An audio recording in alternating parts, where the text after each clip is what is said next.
She was just walking home from the pool, but to her white neighbor, she looked suspicious. Minutes later, police cars showed up. What that neighbor didn't know was that this 16-year-old's dad is the police chief, and he was about to give her a lesson she'd never forget. Freeze. Don't move. The words sliced through the summer air like a knife, startling 16-year-old Ava Johnson right out of her thoughts. She had been walking home from the community pool, dripping water onto the hot pavement, earbuds in, humming along to her favorite song. But when she looked up, she saw her neighbor Mrs. Karen Whitfield standing on the sidewalk, phone pressed to her ear, eyes blazing like Ava had just stolen the crown jewels. "Excuse me," Ava asked, pulling one earbud out. "You know exactly what you're doing." Karen snapped.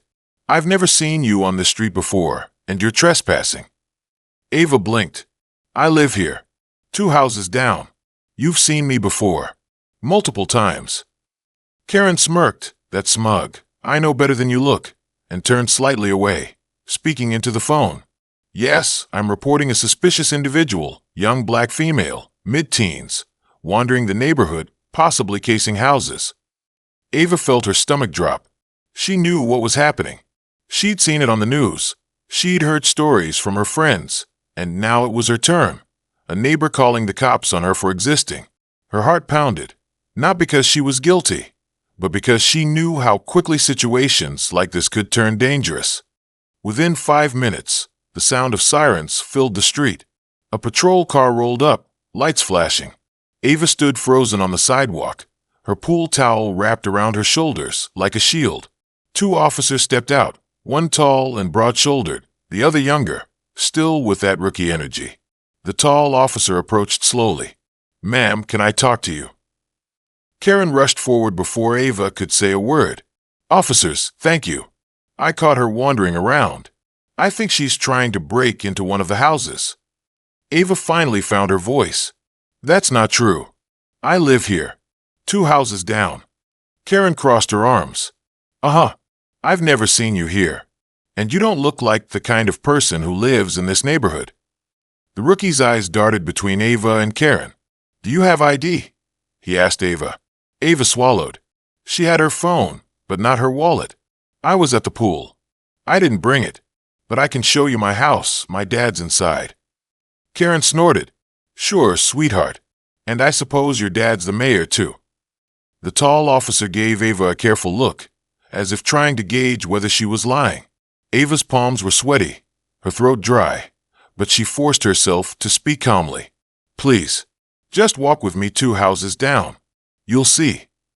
The group walked in tense silence toward Ava's house, Karen trailing behind like a hunter who had just caught her prey. Ava's mind raced, not with fear of being arrested, but with frustration. She knew that no matter how polite she was, no matter how much proof she gave, Karen would never see her as just a kid who belonged. When they reached the front door, Ava knocked. She could have gone straight in. It was her home, after all, but she wanted her dad to answer. A moment later, the door swung open, and there stood Chief Daniel Johnson, in full police uniform, badge gleaming in the sunlight. The tall officer froze mid-step. "Chief." Karen's jaw dropped. "Chief as in police chief." Chief Johnson's eyes swept over the scene, his daughter looking small but defiant, 2 officers standing awkwardly, and Karen, suddenly pale as milk. "What's going on here?" he asked, voice low and steady. Karen stammered. I thought she looked suspicious. I didn't know she was your daughter." Chief Johnson's face darkened. "So you assumed my daughter was a criminal because she's black?" Karen's mouth opened and closed like a fish out of water. "And no, I was just trying to protect the neighborhood by calling the cops on a teenager walking home from the pool." The rookie shifted uncomfortably.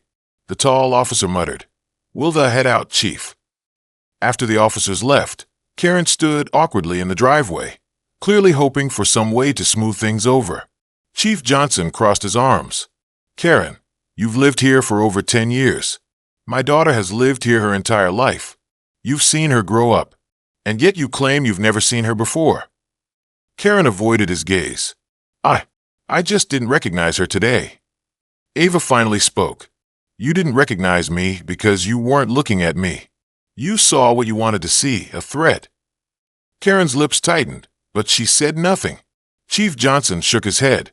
Do better, Karen. Because next time, your mistake could get someone killed. Karen mumbled something about misunderstanding and hurried away, her cheeks burning. Ava watched her go, a mix of relief and anger swirling inside her.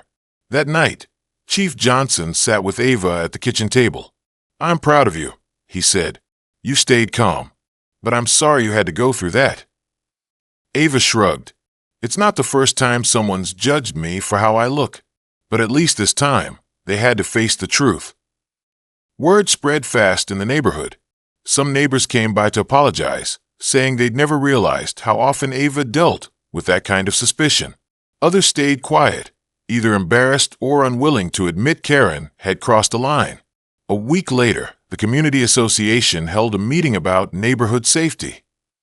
Chief Johnson attended, in plain clothes this time, and when it was his turn to speak, he didn't mince words. Safety doesn't mean targeting people who look different from you, he said, scanning the crowd. It means knowing your neighbors. It means watching out for everyone's kids. And it means recognizing that your bias can be as dangerous as any criminal. Ava, sitting in the back, felt a surge of pride. She knew change wouldn't come overnight, but maybe, just maybe, Karen and others like her would think twice before dialing 911 on someone who simply didn't fit their idea of belonging. And as for Karen, she avoided eye contact every time she passed the Johnson's house. But Ava didn't care, because now she knew something Karen didn't. No matter how many calls she made, the truth was unshakable. Ava belonged here, and no one could take that away from her.